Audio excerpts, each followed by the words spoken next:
با عرض سلام دوستای عزیز.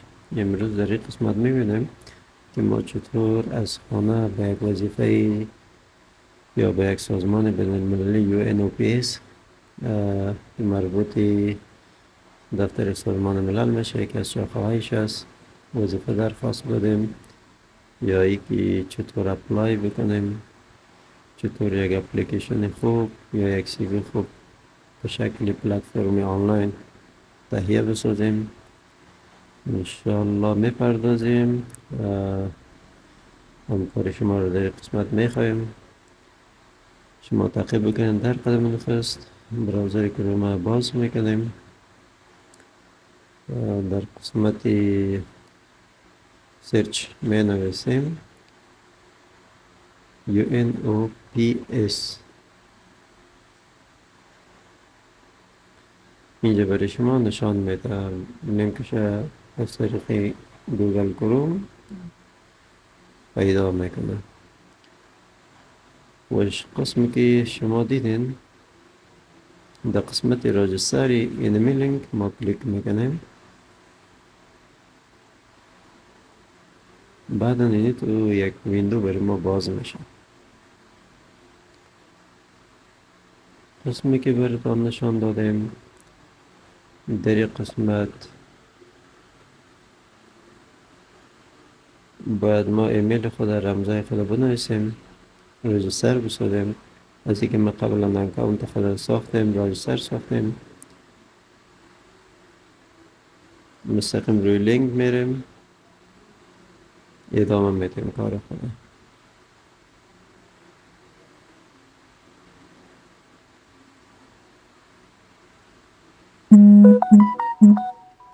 بعد از راجستر ساختن ایمیل و رمزی که داریم در این قسمت می نویسیم.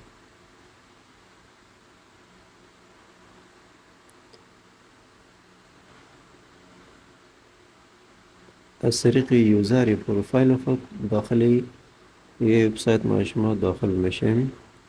بعدا در این قسمت 4 منو داره، ویکنسی است و برنامه دیگه که است. در این قسمت ما به شکل‌های مختلف استفاده کرده میتونیم، هم برای وظایف، هم اینترنشیپ است، هم ریسرچ.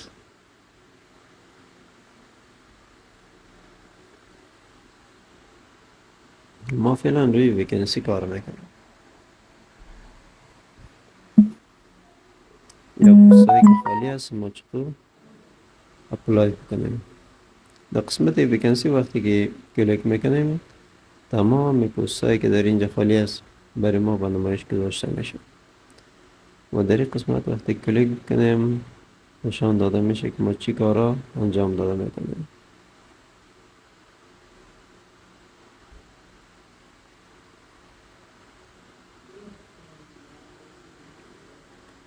پروفایل ما باز میشه. بعد از اینکه پروفایل ما باز شد قسمی که شما میبینین اسم، تخلص، سال تولد و جنسیت و تمام سوابق تجربه کاری تحصیلی همه چیز خود ما در این قسمت درج میسازیم.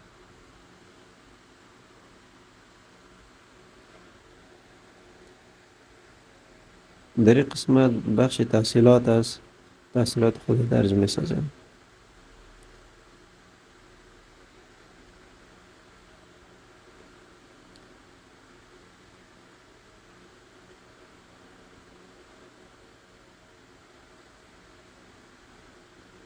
با معذرت اینترنت یک ذره ضعیف است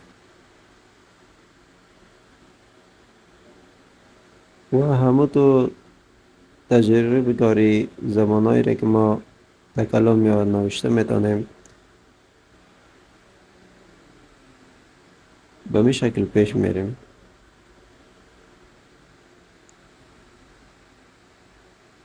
و در قسمت آخر تایید یعنی به پروفایل است، یعنی معلوماتی را که ما درس ساختیم.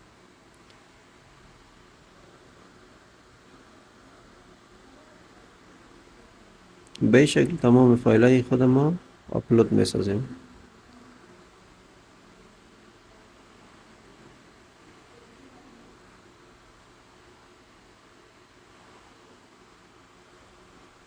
بعد از این وقتی که فایل خود آپلود ساختیم میریم در قسمت ویکنسی ها. از اینجا یک پست یا یک وظیفه ای که ما میبینیم به تجارب کاری ما یا درجه تحصیلی ما مطابقت داشته باشه انتخاب میکنیم و از طریق آپشن سرچ خیلی راحت میتونیم حتی از لحاظ مکان جای یک پست انتخاب کنیم. از این طریق گریدش معلوم میشه. میتونیم گریدای سازمان ملل است که با کدام گرید ما وظیفه ضرورت داریم انتخاب بکنیم. در بخشای مدیریتی است، انرژی است و هر بخشای دیگه انتخاب کرده میتونیم سورت میسازیم. چیزی که بسیار مهم است از طریق خانه ما کار خود انجام میتیم یا در پستایی که از طریق دفتر در افغانستان اعلان شده با حضور فیزیکی ما کار انجام میتیم. ما روی دو قسمت کار میکنیم، یکی از طریقی که ما حضوری وظایف خود انجام میتیم یا هم بسید است.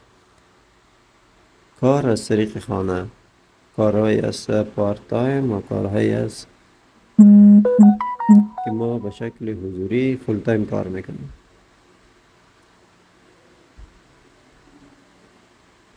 فعلا ما وظایفی که هم رسید است یا از طریق خانه یا از خانه کار انجام میتیم و کارا را سرچ میکنیم. وقتی که اینجا ما سرچش کردیم در این قسمت باز برای ما نشان داده میشه.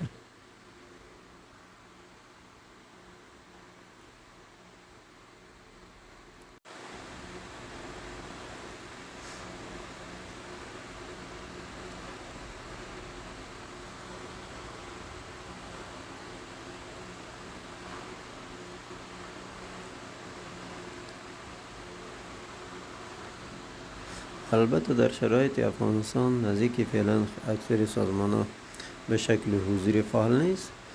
میشه که ما به شکل اون بسید یا کار از طریق خانه وظایف خود انجام بدیم و به پیش ببریم. وقتی که ما سرچ کردیم ببینید شما به این تعداد استاد داخل افغانستان از کار از طریق خانه فعلا فعال است. چی داخل افغانستان یا چی بیرون از افغانستان ما میتونیم که کار انجام بدیم.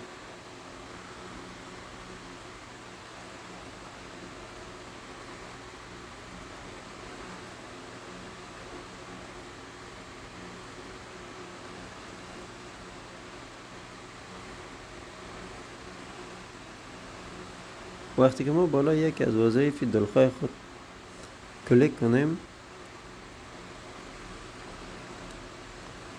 البته که ما فعلا داخل پروفایل خود هستیم دوستا متوجه باشین. دیتیلز یا معلومات مکمل ایوست برای ما به نمایش گذاشته میشه و در این قسمت به رنگ نارنجی گزینه اپلای است. در این قسمت وقتی که ما کلیک کنیم معلومات خود درست میخوانیم از اینکه داخل یوزر خود یا پروفایل خود هستیم و نام سی وی ما و اسنادهای ما که داخل پروفایل بود مستقیم به این نهاد با نام سازمان چی میشه؟ به اشتراک گذاشته میشه.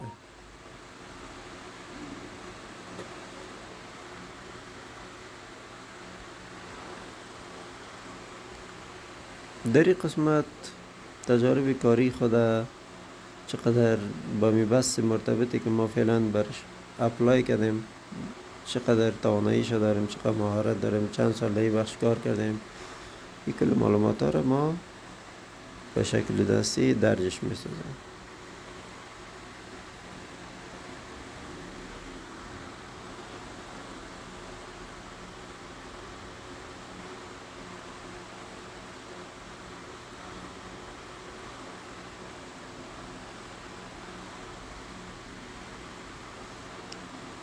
مشخص است به زبان انگلیسی باید بلدیت داشته باشیم تا ای که ما سوالات درست جواب درست برش ارائه کرده بتانیم.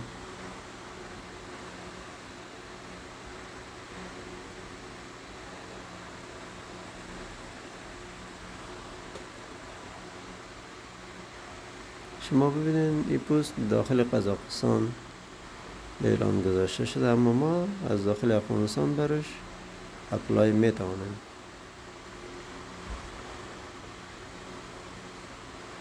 شما ببینید اسنادایی که قبلا ما اونجا به اشتراک گذاشته بودیم، از این قسمت اتوسلک دانه دانه و اسنادهای خود ما میخوایم که این اسناد ما به اشتراک گذاشته شد و کلش انتخاب میکنیم مستقیم بینیمی. بس هر اسناد داری که ما بخوایم روان بکنیم یا نکنیم، بازم یک آپشنی است که ما انتخاب کرده میتوانیم.